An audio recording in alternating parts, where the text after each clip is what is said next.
Your constant brain fog and suffocating fatigue aren't just signs of a busy life, they are the warning lights of a blood chemistry crisis. Millions of women ignore these symptoms until their ferritin levels bottom out, leading to total systemic collapse. You don't need to accept this exhaustion as your new normal. By testing your specific iron markers today, you can stop the drain and finally reclaim the energy that's been missing for years. There is a hidden third step I will share later that acts as a multiplier for your iron absorption, and almost no one mentions it in basic health brochures. Grab a glass of water, get comfortable, and let us break down this silent epidemic together. Let us start with the easy win, identifying the signs. Many women walk around for years with ferritin levels that are technically in the normal range according to standard blood tests, yet they feel absolutely exhausted. A study published in the journal Hematology suggests that symptoms of iron deficiency can manifest long before your hemoglobin levels actually drop into the clinical anemia range. Think about your own body. Do you experience excessive hair shedding? Are your fingernails brittle or concave? Does your heart rate jump just from climbing a single flight of stairs? These are your body's earliest red flags. It is not just part of being a woman. It is a warning sign that your cellular machinery is struggling to carry oxygen to your tissues. If you suspect this is you, the first move is simple. Request a full iron panel from your physician.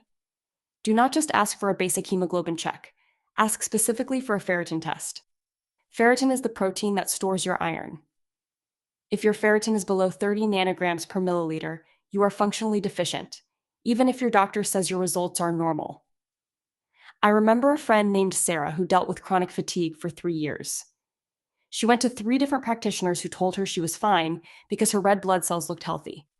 When she finally pushed for a ferritin test, her level was a staggering 6. That is the easy win. Once you have that number, you have objective data to act on instead of just guessing. Now, let us level up to the nutrition and supplementation nuance. Here is where most people get tripped up. You might start taking an iron pill, but then you drink a cup of coffee with it. Tannins in tea and coffee, along with the calcium in your morning yogurt, can inhibit iron absorption by up to 60%. You could be spending $50 a month on premium supplements and barely absorbing a fraction of the dose because you are timing it wrong. You need to create a safe zone of at least 2 hours between your iron intake and any dairy, caffeine, or high fiber meals. This is the difference between spinning your wheels and actually moving the needle. There is also the matter of what you eat alongside that iron. A 2021 research review in the journal Nutrients confirmed that pairing non-heme iron sources, like lentils, spinach, or beans, with a high dose of vitamin C significantly boosts iron uptake. If you have a bowl of spinach, squeeze a lemon over it. If you are taking a supplement, wash it down with a small glass of orange juice. The chemistry is straightforward. Vitamin C creates an acidic environment in your gut that keeps iron in the soluble form your body can actually use. This isn't complex biology. It's just knowing how to hack your own digestion. If you are finding this breakdown helpful, hit subscribe. I share deep dives like this every single week, and I have a video coming next month on hormonal health that ties directly into this. Sticking around ensures you never miss a step in your health journey. Now, let us get to the one thing I promised you, the piece of the puzzle that nobody talks about. Okay, remember how I said there was a third method that acts as a multiplier? This is it. It involves the gut microbiome and a protein called hepcidin. You see, most people try to fix iron deficiency by throwing more iron at the body. But your liver produces a hormone called hepcidin, which acts like a gatekeeper. When inflammation is present, your liver produces more hepcidin, which essentially shuts the iron gates. It locks the iron in your tissues and prevents your gut from absorbing more. You can take all the supplements in the world, but if your systemic inflammation is high, your body will refuse to absorb that iron. This is why many women who have underlying inflammatory issues, like endometriosis, chronic digestive issues, or autoimmune conditions, stay iron deficient no matter how much they supplement. The secret is to lower your hepcidin levels. How do you do that? It is not about a pill. It is about timing your iron intake. A landmark study from the University of Massachusetts found that taking a single larger dose of iron every other day, rather than every single day, actually leads to better absorption. Why? Because taking iron daily spikes your hepcidin levels, which stays elevated for 24 hours, effectively blocking your next dose.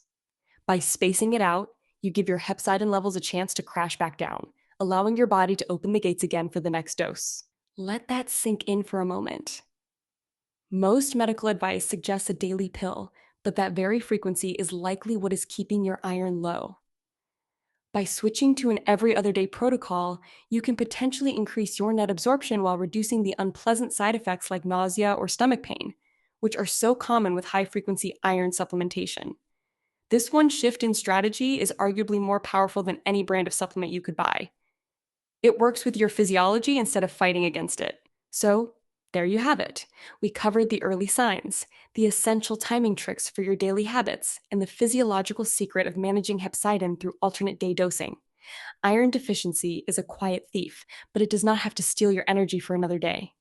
Once you understand how your liver manages those iron gates, you stop being a victim of your blood work and start becoming the architect of your own recovery. If this information helped you, please share it with a friend who has mentioned feeling drained or tired lately. You never know whose life you might change with a single, simple conversation.